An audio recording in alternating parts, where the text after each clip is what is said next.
livro de hoje vai ser Carbono Alterado, o primeiro livro da série, de Richard Morgan.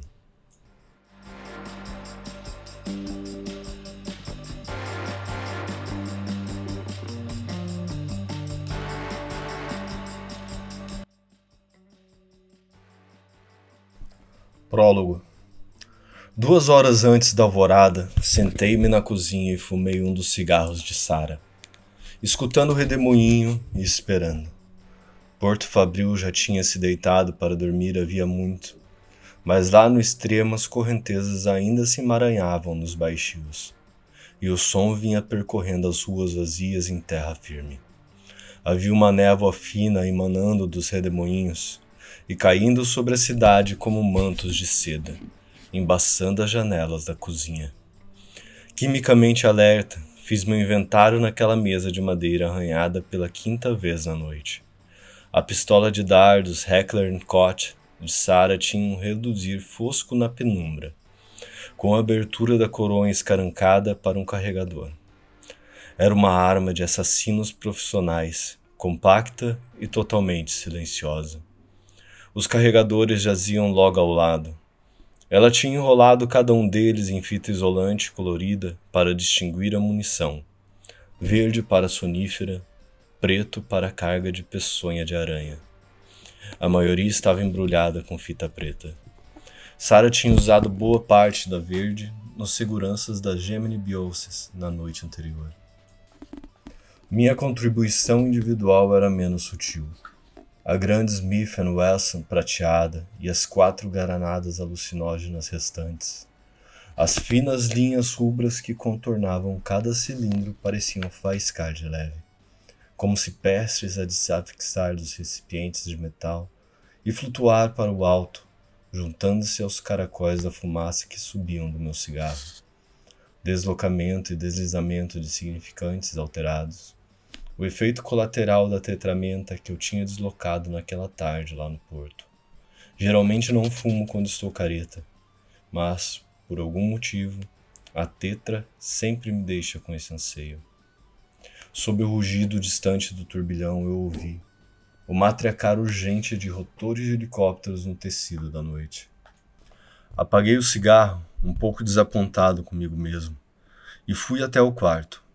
Sara dormia, um conjunto de curvas senoidais de baixa frequência sob o lençol solitário. Uma cascata negra de cabelos lhe cobriu o rosto, e a mão de dedos longos pendia ao lado da cama. Enquanto eu a observava, a noite lá fora explodiu. Era um dos guardiões orbitais do mundo de Harlan, fazendo um disparo de teste contra o extremo. Um trovão do céu abalado chacoalhou as janelas. A mulher na cama se moveu e tirou o cabelo do rosto. O olhar de cristal líquido me encontrou e entrou em foco. — O que é que você está olhando? Voz rouca, com resquício de sono. Respondi com um sorrisinho. — Não fode, disse ela. Me diz o que é que você estava olhando. Estava só olhando. Hora de ir dormir. Ela ergueu a cabeça e captou o som do helicóptero. O sono se esvaziou de seu rosto e ela se sentou na cama. Cadê o material? Aquela era uma piada do corpo. Sorri como quem viu um velho amigo e apontei para o caixote no canto do quarto. Vá pegar minha arma. Sim, senhora. Preto ou verde? Preto. Confio tanto nesses vermes quanto confio numa camisinha. Na cozinha, encerrei o carregador da pistola de dardos, lancei um olhar para minha própria arma e a deixei ali. Em vez de pegá-la, passei a mão em uma das granadas e apanhei de volta com a outra. Parei à entrada do quarto e senti o peso das 2 peças de equipamento, como se tentasse decidir qual era a mais pesada. Vai um pequeno extra com seu substituto fálico, senhora? Sara me espiou por baixo do crescente de cabelos negros que escorria sobre a testa. Ela estava puxando um par de longas meias de lã sobre as costras lustrosas. É você quem tem o cano longo, Tac. Tamanho não é... Nós dois ouvimos ao mesmo tempo. Um claque metálico duplo no corredor. Nossos olhares se cruzaram e, por um quarto de segundos, vi meu próprio choque espelhado nela. Então eu estava jogando a pistola de dardos carregada para Sara, que ergueu a mão e pegou no ar bem no momento em que a parede inteira do quarto desmoronou no estrondo. A explosão me atirou para um canto no chão. Deviam ter nos localizado dentro do apartamento usando sensores de calor corporal e então instalado minas cracas na parede inteira. Não queriam correr risco nenhum daquela vez. O comando que entrou pela parede arruinada era atarracado. Tinha os olhos de inseto do traje de ataque de gás e segurava nas mãos enluvadas uma Kalashnikov cano curto. Com os ouvidos apitando, ainda no chão, eu lancei a granada A contra ele. Não estava ativada e de qualquer forma ela seria inútil contra a máscara de gás. Mas o sujeito não teve tempo de identificar o dispositivo que girava. Rebateu a granada com a coronha da Kalashnikov, a cambaleou para trás, olhos arregalados atrás dos painéis de vidro da máscara. Granada! Sarah estava no chão ao lado da cama, braços envolvendo a cabeça e protegida da explosão. Ela ouviu o grito e, nos segundos que ganhamos com o blefe, se levantou de novo com a arma de dardos estendidas. Avistei vultos encolhidos atrás da parede, protegendo-se da detonação que esperavam da granada. Ouvi o zumbido do mosquito dos dardos monomoleculares do outro lado do quarto quando ela meteu 3 tiros no líder.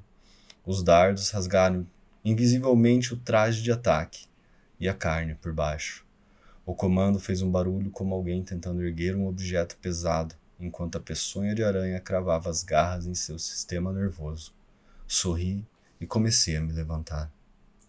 Sarah já estava voltando a mira para os vultos além da parede quando o segundo comando noturno apareceu escorado na porta da cozinha e a metralhou com um fuzil de assalto. Ainda de joelhos eu a vi morrer com claridade química. Tudo correu tão lentamente que era como um vídeo avançado quadro a quadro. O comando manteve a mira baixa, segurando a Kalashnikov de forma a evitar o coice do fogo hiper rápido pelo qual a arma era tão famosa. A cama se foi primeiro, irrompendo em erupções de plumas brancas de gansos e pano rasgado, e Sarah foi logo atrás, pegando a tempestade enquanto se virava. Viu uma perna ser destroçada abaixo do joelho.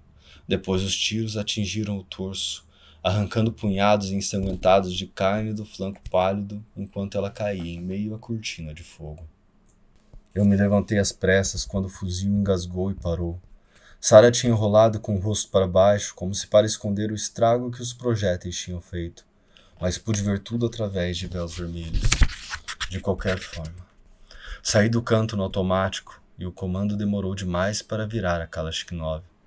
Choquei-me contra ele na altura da cintura, bloqueei a arma e joguei de volta à cozinha. O cano bateu no batente da porta e a arma escapuliu de suas mãos. Ouvi o estardalhaço dela caindo no chão atrás de mim ao atingirmos o piso. Com a velocidade e a força da tetrameta, eu me senti em cima dele. Afastei um braço agitado com um tapa e segurei a cabeça com as 2 mãos. Depois a esmaguei contra os azulejos como um coco. Sob a máscara, os olhos dele perderam o foco de repente. Ergui a cabeça de novo e bati de novo, sentindo o crânio ceder frouxamente com o impacto. Esmaguei a cabeça no chão, ergui e esmaguei mais uma vez. Um rugido suave em meus ouvidos como o do redemoinho e, em algum lugar, eu ouvia minha própria voz gritando obscenidades. Estava preparando a 4ª ou 5ª pancada quando alguma coisa me chutou entre as omoplatas, e estilhaços saltaram magicamente da perna da mesa à minha frente, sentindo ardor quando 2 deles encontravam um novo lar na minha cara. Por algum motivo, a raiva de repente se esvaiu.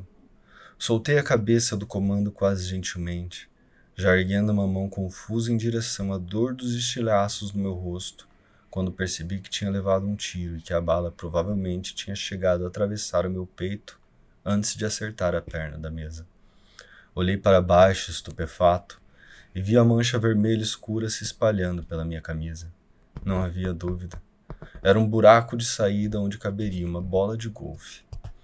Com a percepção veio a dor. Parecia que alguém tinha passado uma escova de cachimbo com cerdas de aço brutalmente por dentro do meu corpo. Quase pensativo, ergui a mão. Encontrei o buraco e o fechei com meus 2 dedos do meio.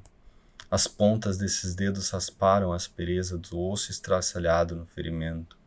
e senti alguma coisa membranosa latejar contra elas. A bala não atingira meu coração. Grunhi e tentei me levantar, mas o grunhido se tornou tosse e senti gosto de sangue na língua. Parado aí, filho da puta! O grito veio da garganta de um jovem, muito distorcido pelo choque. Inclinei-me para frente sobre o ferimento e olhei para trás. A porta. Atrás de mim, um rapaz com uniforme de polícia segurava com as duas mãos a pistola que tinha usado para atirar em mim. Ele tremia visivelmente. Tossi de novo e me virei de volta para a mesa.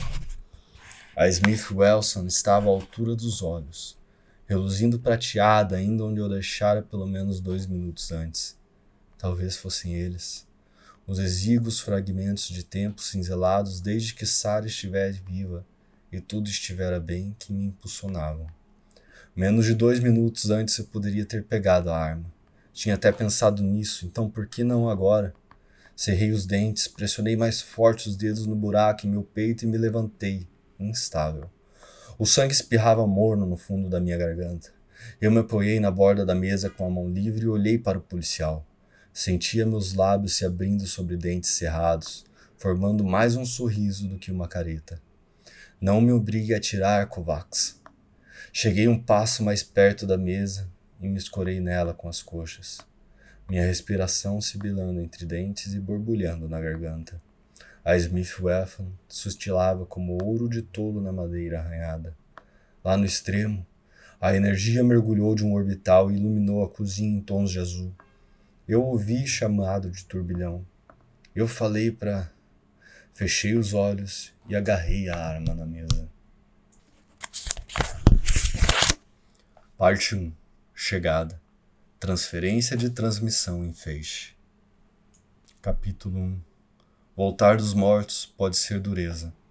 No corpo de emissários, nos ensinam a relaxar antes do armazenamento. Botar a si mesmo em ponto morto e se deixar flutuar. É a primeira lição que os instrutores forçam na nossa cabeça desde o primeiro dia. Virginia Vidaura, com seu olhar severo e físico de dançarina aprumado dentro do macacão amorfo do corpo, andava de um lado ao outro diante de nós no salão de indução. Não se preocupem com nada, dizia, e você estará pronto. Uma década mais tarde, nós nos reencontramos na cela temporária do Complexo de Justiça em Nova Kanagawa.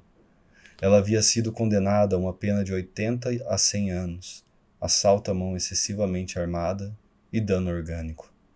A última coisa que ela me disse, enquanto era levada da cela, foi: "Não se preocupe, garoto, eles vão armazenar." Em seguida, abaixou a cabeça para acender um cigarro. Inalou com força a fumaça por dentro dos pulmões para os quais não dava mais a mínima, e seguiu pelo corredor como se estivesse se dirigindo a uma reunião tediosa. Pelo ângulo estreito que o portão da cela me concedia, vi o orgulho naquela caminhada, e sussurrei as palavras para mim, mesmo como um mantra. Não se preocupe, eles vão armazenar. Era um ditado popular 100% ambíguo. É uma fé cínica na eficiência do sistema penal e uma dica para atingir o estado de espírito esquivo necessário para navegar por entre os rochedos da psicose. O que quer dizer que você esteja sentindo, que esteja pensando, que você seja o ser armazenado. É assim que estará ao sair. Um estado de alta sensiade pode ser problemático. Então o melhor é relaxar, botar o câmbio em ponto morto, desconectar e flutuar. Se der tempo. Eu saí do tanque me debatendo, uma das mãos cravadas no peito em busca dos ferimentos, a outra tentando agarrar uma arma inexistente. O peso me atingiu como uma marreta e me fez desabar de volta no gel de flutuação. Agitei os braços, dei uma cotovelada dolorosa na lateral do tanque e arfei, deixando o gel entrar e descer até a garganta. Fechei a boca e me agarrei à borda da escotilha, mas a gosma estava por toda parte. Nos meus olhos, ardendo nas minhas narinas e minha garganta, sob meus dedos, o peso puxava minha mão para longe da escotilha, assentava-se no meu peito como uma manobra de alta força gravitacional e pressionava meu corpo para baixo contra o gel. Eu me arquei violentamente no tanque apertado. Gel de flutuação? Eu estava mesmo era me afogando. De repente, alguém segurou o meu braço com força e fui erguido, tossindo a posição sentada. No momento em que finalmente caiu a ficha de que não havia ferimentos no meu peito, alguém esfregou com grosseria uma toalha no meu rosto e pude enxergar novamente. Decidi guardar esse prazer para depois e me concentrei em expelir o fluido do nariz e da garganta. Por mais ou menos meio minuto eu fiquei sentado, com a cabeça baixa, tossindo gel e tentando entender por que tudo estava tão pesado. E eu achando que o treinamento prestava. Era uma voz masculina e severa, do tipo que está sempre circulando em complexos de justiça.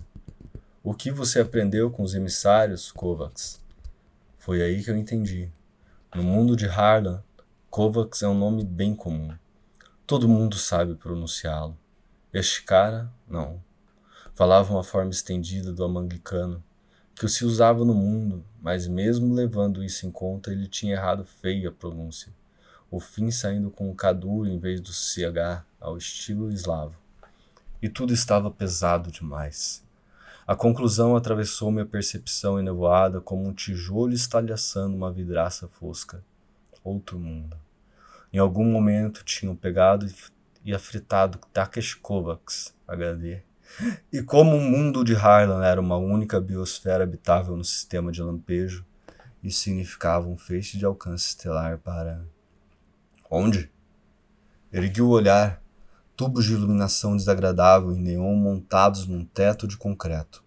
Eu estava sentado na escotilha aberta de um cilindro de metal fosco, parecendo muito um pioneiro da aviação que tinha se esquecido de se vestir antes de embascar no biplano. O cilindro fazia parte de uma fileira de mais ou menos 20 iguais, encostados na parede diante de uma pesada porta de aço fechada. O ar estava gelado e as paredes não eram pintadas. Justiça seja feita. No mundo de Harlan, pelo menos as salas de encapamento são recobertas de cores pastel e as atendentes são bonitas. Afinal, você teoricamente já pagou seu débito com a sociedade. O mínimo que podem fazer é oferecer um começo otimista para sua nova vida. Otimista. Não estava no vocabulário do sujeito à minha frente.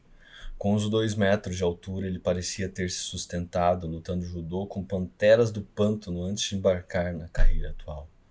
A musculatura volumosa do peito e dos braços mais parecia uma armadura, e a cabeça acima era raspada quase a zero, revelando uma longa cicatriz em forma de raio que descia pela orelha esquerda. Ele vestia trajes pretos largos, com dragonas e um logo de disquete no peito. Os olhos, que combinavam com o traje, me observavam com fria calma. Depois de me erguer, ele tinha se afastado para fora do alcance dos meus braços, conforme ditava o manual. Ele já fazia isso havia muito tempo. Fechei uma narina e expeli o gel do tanque pela outra. Quer me dizer onde estou? Listar meus direitos ou algo do gênero? Kovacs, nesse momento você não tem nenhum direito. Olhei para ele e vi um sorriso sinistro naquele rosto. Dei de ombros e funguei para limpar a outra narina. Pode me dizer onde estou? Ele hesitou por um momento. Deu uma olhada para o teto riscado de neon como se quisesse confirmar as informações consigo mesmo antes de passar adiante e então imitou meu dar de ombros. Claro, por que não? Você está em Bay City, cara. Bay City, na Terra. O sorriso medonho voltou. Lar da raça humana. Por favor, desfrute de sua estadia neste que é o mais antigo dos mundos civilizados. Tadadá. Não largue seu outro emprego, aconselhei com muita seriedade. A médica me levou por um longo corredor branco com o piso todo marcado pelas rodas de borrachas da maca. Ela avançava bem rápido e tive que me esforçar para acompanhá-la, vestindo apenas uma toalha cinzenta lisa e ainda pingando o gel do tanque. Os modos dela eram superficialmente profissionais, mas havia indícios dissimulados de estresse. Tinha uma reforma de documentos impressos enrolados debaixo do braço e outros lugares aonde ir. Perguntei-me quantos escapamentos ela coordenava por dia. Você deve descansar o máximo que puder pelos próximos 2 dias, recitou. Pode vir a sentir alguma dor ou ardência, mas isso é normal. Um bom sono resolve. Se tiver alguma reclama, eu sei, já passei por isso antes. Não estava muito no clima de interação humana. Tinha acabado de me lembrar de Sarah. Paramos diante de uma porta lateral com a palavra chuveiro marcada em stencil no vidro fosco. A doutora me conduziu para dentro e me fitou por um momento. Já usei chuveiros antes também, assegurei. Ela sentiu. Quando você terminar, tem um elevador no fim do corredor. O setor da liberação fica no próximo andar. E, bem, a polícia está esperando para falar com você. O manual diz que é melhor evitar altas nos níveis de adrenalina nos recém-encapados. Mas ela devia ter lido meu arquivo e concluído que falar com a polícia não seria um evento lá muito excepcional para mim. Tentei me sentir assim também. O que eles querem? Eles não se dispuseram a compartilhar essa informação. As palavras transmitiram uma frustração que ela não devia permitir que eu notasse. Talvez conheçam a sua reputação. Talvez, segundo o impulso, flexionei meu novo rosto num sorriso. Doutora, eu nunca estive aqui antes. Na Terra, quero dizer. Nunca lidei com a polícia daqui. Devo ficar preocupado? Ela me fitou, e viu quando surgiram nos olhos dela a mistura de medo, espanto e desprezo de uma reformadora fracassada de seres humanos. Com um cara como você, respondeu ela finalmente, eu diria que eles é que deveriam ficar preocupados. Sei, comentei em voz baixa. Ela hesitou, depois fez um gesto. Tem um espelho na cabine, disse partindo em seguida. Dei uma olhada na sala indicada, sem saber se já estava pronto para um espelho. No chuveiro, assoviei para afastar a inquietação e passei as mãos com sabonete pelo meu novo corpo. Minha capa tinha uns 40 e poucos anos, padrão do protetorado, com um físico de nadador e o que pareciam ser sistemas personalizados militares embutidos nos nervos. Um aprimoramento neuroquímico, muito provavelmente. Eu mesmo já tivera um. Havia também uma rigidez nos pulmões que sugeria um vício em nicotina e cicatrizes fantásticas no antebraço, mas, além dessas coisas, não encontrei nada de que pudesse reclamar. As pequenas fisgadas e dores sempre aparecem mais tarde, e se for esperto, você se conforma com elas. Toda capa tem uma história. Quem se incomoda com essas coisas faz fila nas sinhetas ou fabricom. Já vesti muitas capas sintéticas, são usadas com frequência em audiências de condicional.